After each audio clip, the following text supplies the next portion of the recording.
계약법은 이렇게 어렵지 않아요.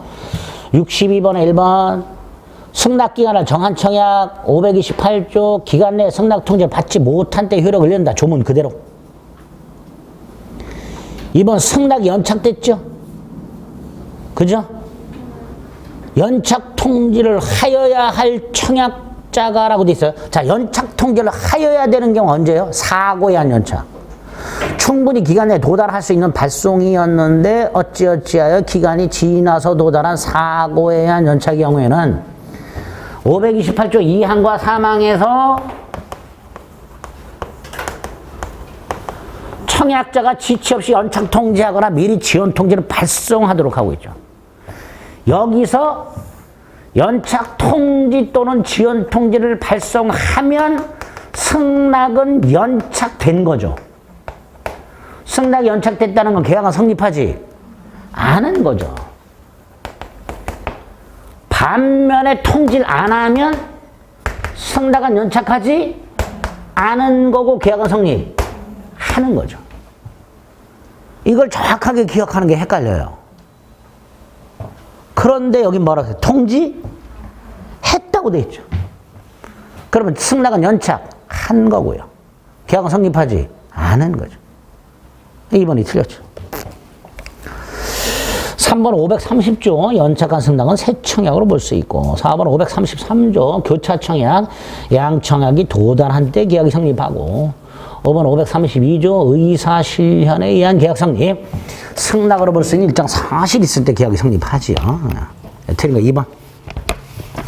60번은 63번은 풀 수는 있는데요. 이 날짜가 나오고 기니까 짜증이 나죠. 이런 것들은 일단 한순환 돌리고 나서 풀자 그랬어요. 제가 풀 수 있다 하더라도 막 달려들고 그러지 마세요. 다른 거 읽을 수 있는 시간이 부족합니다. 자, 2021년 9월 10일 을에게 자신이 사용하는 컴퓨터를 50만 원을 매각했다는 의사표시 청약이죠. 근데 승낙 기간이 언제까지예요? 9월 25일. 자, 을은 9월 13일. 이 청약서가 9월 13일 을에게 도달했고요. 을은 9월 17일 50만 원을 사겠다고 승낙을 했어요. 자, 승낙기간이 9월 25일인데 승낙기간이 9월 25일까지인데 승낙을 17일 날 발송했어요. 청약이 13일 날 도달했고 청약의 갑의 청약이 을에게 13일 날 도달했고 을은 17일 날 발송을 했어요. 자, 9월 17일 날 발송했으면 25일까지 갑에게 도달할까요? 보통 도달하겠죠, 그죠? 일단 그런 의심을 가져야 돼. 자, 1번 갑은 을이 발송한 승낙의 편지를 19일 날 받았어요. 그런데 24일 날 개봉해서 읽었대. 계약은 언제 성립해요? 네? 언제 성립해요? 아니죠. 17일 날 성립하죠. 격지자잖아. 격지자잖아. 왜 격지자인가요? 63번의 세 번째 편지. 우편물을 통한 계약이 격지자잖아요. 17일 날 발송했죠. 19일 날 도달했죠. 계약은 일단 성립했죠. 언제? 발송시. 531조. 19일 아닙니다. 17일 날 성립시켜요.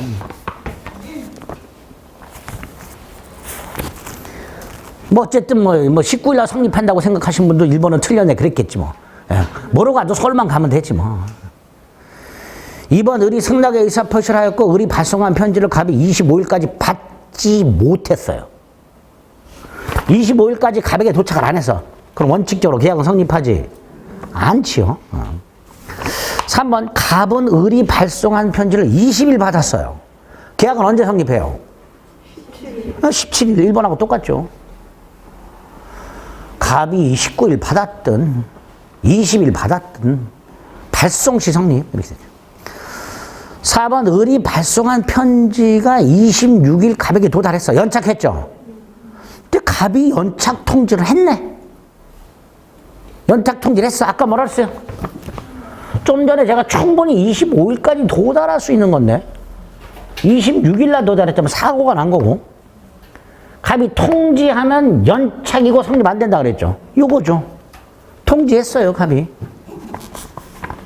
따라서 을의 승낙은 연착한 거고요. 따라서 일단 계약은 성립하지 않는다. 5번 을이 2021년 9월 17일 매수하겠다는 편지를 발송하기 전까지 갑은 철회할 수 있다. 안 되죠. 13일 날 을에게 도달했죠. 그죠? 도달 후에는 철회하지 못한다가 원칙이죠. 그러니까 5번도 틀렸죠. 그리고 옳은 거 4번이죠. 계약 성립과 관련하여 날짜가 나온 문제 중에서 지금까지 최상난이도 문제였습니다. 뭐 자격증 기출 문제인데 최상난이도 문제였습니다. 지문도 길고 생각도 꽤 오래 해야 되는 그런 문제였습니다. 어쨌든 이렇게 나올 수 있다. 날짜를 박아서 계약 성립과 관련해서.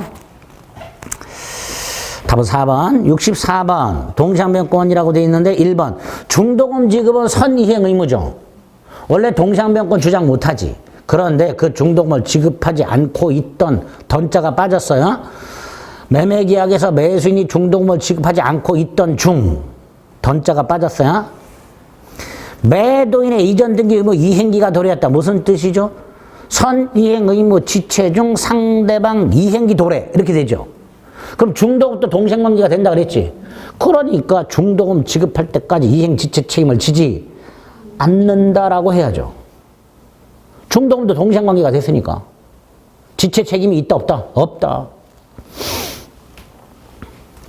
2번은 두 번째 줄 계약이 적법하게 취소됐어요. 그럼 부당이득 반환 의무가 생기고요. 부당이득 반환은 무슨 관계? 동시행관계. 3번 아주 중요하죠. 쌍무계약상 어느 일방의 채무가 이행불능에 대해서 손해배상 채무로 바뀌었을 때 상대방이 계약을 해지하지 않는 한 상대방 채무와 여전히 무슨 관계다? 동시행관계다.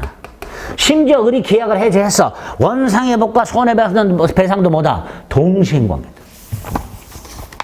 따라서 이행불능 손해배상 채무 딱 이렇게 나오면 동시항변권은 소멸하지 않는다. 여전히 동시행관계다.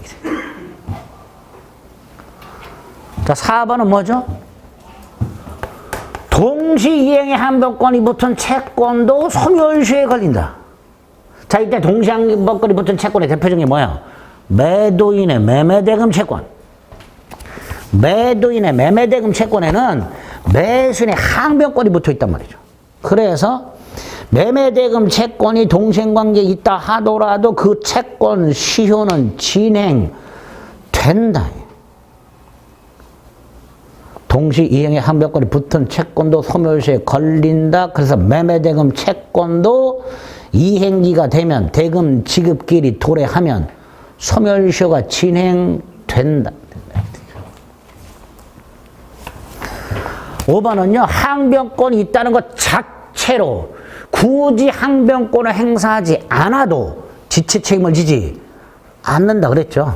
항변권이 있다는 사실 자체 굳이 행사하지 않아도 지체 책임을 지지 않는다. 그래서 5번도 틀렸죠. 항변권 행사할 필요가 없다. 옳은 거 3번.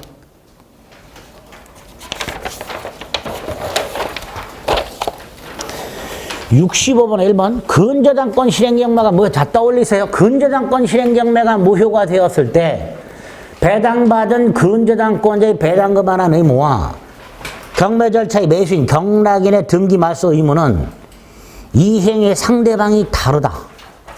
따라서 동생관계가 아니다. 동생관계 아닌 거 기억나시죠? 변제와 채권증서 반환, 변제와 담보권 말소 절차, 대금 지급 의무, 토지거래 허가 신청자체 협력 의무, 보증금 반환과 임차권 등기 말소, 그 다음에 요거. 근저당권 실행경매가 무효가 되었을 때 근저당권자의 배당금 반환 의무와 경락인의 말소 등기 의무. 이건 동시행관계가 아니다. 외우자 그랬어요. 그게 1번이죠. 자, 동그라미 2번도 잘 나오죠. 동시항변권은 동일한 하나의 쌍무계약을 통해서 발생해야 되기 때문에 첫 번째 줄 별개의 계약이 생긴 경우라고 돼 있죠. 원칙적으로 동시행관계가 아니다. 동시항변권 인정되지 않는다. 자, 3번 부동산, 땅 따위를 샀는데 그 땅에 저당권이 등기가 돼 있거나 가압류가 되어 있더라. 매도인의 저당권 말소 또는 가압류 말소 플러스 소유권 이전 의무가 매수인의 대금 지급과 동시인 겁니다. 매도인은 완전한 재산권을 넘겨줄 의무가 있으니까. 그래서 가압류 등기 말소 의무도 매수인의 대금 지급과 동시, 이행, 관계 다. 자, 4번은 좀 시츄에이션이 이런 상황이에요. 4번은 토지 소유자 갑과 건축업자 을사의 건물 공사 계약을 합니다. 건물 신축 도급 계약입니다. 건축주가 도급인, 건축업자가 수급인이고요. 그런데 을이 초기 공사하려면 돈이 필요해요. 포크레인도 불러야 되고요. 뭐 이렇게. 그 돈이 없어서 병으로부터 대출을 받아요. 초기 공사 대금을. 그때 병이 담보를 요구해. 그래서 토지 소유자가 담보를 제공했어, 이렇게. 자, 이때 나중에 공사가 끝나면 공사 대금 지급해야 되죠. 그죠? 대신 얘는 이거 말소해야 되죠. 그죠? 이때 얘가 먼저 공사 대금 지급하면 요놈은 공사 대금 받고 잠수를 타요. 돈을 안 갚아. 이런 문제가 생길 수 있단 말이죠. 그러니까 도급인의 공사 대금 지급 의무와 수급인의 근저당 말소 의무는 뭐다? 동시인 겁니다. 예? 그게 요거예요. 공사 도급 계약의 도급인이 자기 소유 땅에 근저당권을 설정하여 수급인으로 하여금 초기 자금을 대출받을 수 있도록 했을 때 그 건축업자인 수급인의 근저당 말소 의무와 도급인의 공사 대금 지급 채무는 동시 이행합니다. 먼저 이행이 아니라 동시 이행. 5번도 굉장히 잘 나오는 거죠. 갑이, 매도인이 소유권 이전 의무를 이행 또는 이행 제공을 하면서 대금을 청구함으로써 을은 항변권을 행사할 수가 없고 따라서 대금을 지급해야 되는 지급을 못해서 지체 상태가 됐을 때 을의 항변권 자체가 소멸하는 것은 아니다 그랬죠. 왜? 갑이 나중에 이행을 중단한 채 재청구하면 지체에 빠졌던 을도 항변권 행사할 수 있다 그랬죠. 그러니까 항변권 자체가 소멸하는 것은 아니다 말이에요. 그게 5번이죠. 그대로 외우세요, 자꾸. 이해가 안 되면. 어느 일방의 이행 제공에 의한 청구로 인하여 지체에 빠졌다 하더라도 항변권을 행사할 수 없을 뿐 이 항변권 자체가 소멸하는 것은 아니다. 잘 나오죠. 동시행권에서 아주 잘 나오는 것들로만 지문들이 나와 있습니다. 그래서 답은 5번. 66번의 위헌부담. 갑이 을에게 땅이나 건물을 팔았는데 토지 건물을 매매한 후에 토지가 수용이 되거나 건물이 태풍 또는 제3자 방화로 멸실. 즉 갑의 채무가 갑에게 잘못 없이 후발적으로 불능이 돼서 소멸. 첫째, 원칙. 갑은 을에게 대금 청구 못한다. 그죠? 미리 받은 계약금은 반환해라. 이렇게 되죠. 갑이 위험부담 원칙. 반면에 얘가 위험을 부담하는 거 채권자 귀책 사유로 불능이 되거나 채권자 지체 중 불능이 되거나 그럴 때는 채권자가 위험부담. 즉 갑은 을에게 대금 청구할 수 있다. 단 갑이 별도의 이익을 얻은 게 있다면 그 이익은 을에게 상환해라. 이게 위험부담이죠. 자, 1번 채권자 수령지체 중이라고 돼 있죠. 요거죠. 요거. 3번 채권자 귀책 사유로 불능이라고 돼 있죠. 그럼 요거죠. 요거. 둘 다 채권자가 부담해야 되죠. 따라서 동그라미 1번. 채무자는 채권자를 상대로 대금 청구할 수 있다. 2번 동시 이행의 한변권이나 위헌부담은 임의규정입니다. 강행규정이 아니라 임의규정입니다.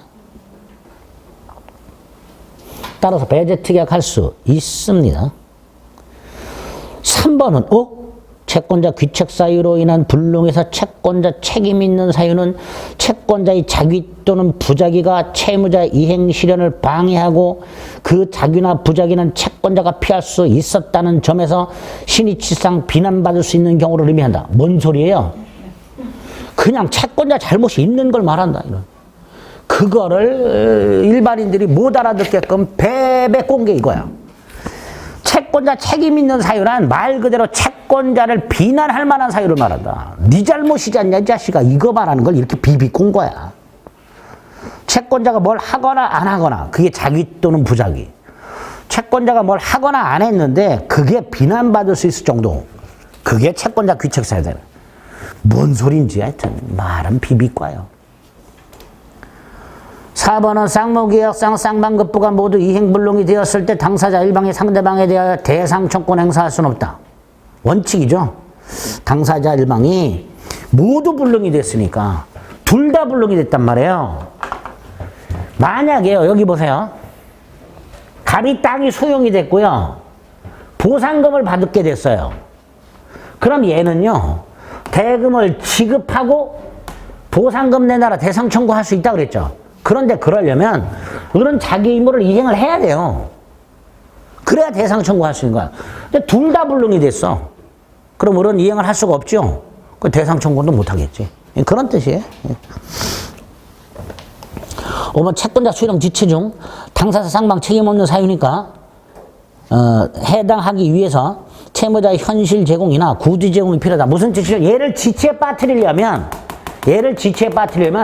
갑이 토지나 건물에 대해서 소유권 이전하거나 서류를 제공해야죠. 토지나 건물에 대한 이전에 관한 서류를 제공했는데 을이 돈이 없어서 못 받아. 그래야 지체죠. 그거 말하는 거예요. 얘를 지체에 빠뜨리려면 갑은 제공을 해야지. 자신의 의무를 제공해야지. 그런데도 을이 수령을 못할 때 그게 지체다. 그런 뜻이죠. 그래서 위험부담과 관련해서도 좀 3번, 4번, 5번 같은 것들이 좀 낯설죠. 실전 가서 이런 앞에서도 몇 개 낯선 지문들이 있어서 나오는데 답 고르는데 아무 지장이 없죠. 답은 2번이죠. 이것만 기본만 알고 있어도 답을 고르게 됩니다. 틀린 거 2번. 67번 제3자를 위한 계약. 갑이 을과 매매 계약을 하면서 대금은 병역의 지급. 이게 제3자를 위한 계약이죠. 제3자에게 권리가 생기는 거. 기업, 계약 체결 당시에 특정되어 있어야 돼요? 아니지. 태아나 설립증 법인을 위한 제3자를 위한 게 얼마든지 된다 그랬죠. 그러니까 기억 틀렸죠. 특정되어 있지 않아도 성립할 수 있다. 자, 니은. 제3자가 권리가 생기는 게 원칙이지만 의무를 면제해 주는 것도 된다 그랬죠. 그게 니은. 의무를 면제해 주는 것도 제3자를 위한 계약으로 유효하다. 니은 옳은지만. 디귿. 낙약자는 그 다음에 요약자와 수익자 사이라고 되어 있습니다. 요약자와 수익자. 이건 제3자를 위한 계약에 영향을 준다, 안 준다? 안 주니까 거절할 수 없다. 대항할 수 없다. 거절할 수 없다. 이렇게 되겠죠. 그게 디귿이죠. 낙약자는 요약자와 수익자 사이의 법률관계 기한 항변으로 대항하지 못한다. 거절하지 못한다. 이렇게 되죠. 리얼. 아주 중요하죠. 여기 보세요. 제3자가 수익의 표시를 했어. 근데 낙약자가 채무 불이행이 있었어. 지급을 안 해. 세 가지. 첫째, 요약자가 계약을 해지할 수 있다. 요약자가. 제3자가 아니라. 제3자는 계약 당사자가 아니니까 요약자가 계약을 해지할 수 있대. 첫째, 제3자 동의 따위는 필요 없고, 두 번째, 제3자는 보호되는 제3자가 아니고, 두 번째, 원상회복도 둘 사이. 따라서 낙약자는 제3자에 대하여 반환 따위 청구할 수 없다. 마지막으로 제3자가 할 수 있는 거 하나, 손해배상 청구. 제3자는 낙약자에게 손해배상 청구하고, 그 세 가지 기억나셔야 돼. 그러니까 이걸 수익자가 계약을 해제할 수는 없다 말이죠. 틀렸죠. 옳은 거 2번. 자, 여기 보세요. 1번 68번에 요약자와 낙약자 사이의 계약이 무효래. 이게 무효래. 근데 을은 이미 병역이 지급한 게 있어. 반환 청구할 수 있다 없다? 없다 그랬죠. 그게 1번. 반환 청구 못한다. 2번. 이게 무효래. 이게. 요약자와 수익자. 거절할 수 없다. 거절할 수 없다. 2번 X. 3번 병존적 채무인수라고 돼 있네요. 병존적 채무인수나 변제를 위한 공탁은 제3자를 위한 계약이다 그랬죠. 3번 틀렸죠. 4번 또 나왔어요. 수익자가 수익에서 표시한 후 요약자가 낙약자의 채무 불이행을 이유로 계약을 해제했을 때 수익자는 뭐 할 수 있다? 수익자는 뭐 할 수 있다? 낙약자에게 손해배상 청구할 수 있다. 이게 답이죠. 5번 또 나왔네요. 세 번째 줄. 계약 당사자가 제3자에 대하여 가진 채권에 대해서 그걸 면제하는 계약도 제3자를 위한 계약으로 유효하다. 옳은 거 4번. 그죠? 자, 제3자를 위한 계약이 69번처럼 거의 사례 형태로 매번 나온다고 했습니다. 갑은 자기 소유 땅을 을에게 매도하기로 하는 계약을 체결하면서 대금 1억 원은 을이 병에게 직접 지급하기로. 제3자를 위한 계약이죠. 그런데 기억. 병이 누구에게 수익회사 표시해야 돼요? 낙약자 을에게 표시했어. 근데 갑을 계약이 무효예요. 갑을 계약이 무효라면 잘 보세요. 갑과 을의 계약이 무효라면 채권 채무가 발생한다 안 한다? 발생하지 않죠. 따라서 을이 병에게 돈 안 주더라도 채무 불이행이 아니지. 그러니까 기억 채무 불이행을 이유로 손해배상을 청구할 수는 없다. 아까 할 수 있다 그랬잖아요. 그건 계약이 해제됐을 때. 갑을 계약의 계약이 유효인데 을이 병에게 이행을 안 해서 갑이 계약을 해제했을 때 이때는 병이 손해배상 청구하는 거예요. 그런데 계약이 무효야. 무효일 때는 채무 자체가 발생하지 않아. 따라서 채무 불이행이 있을 수 없단 말이죠. 기억 X.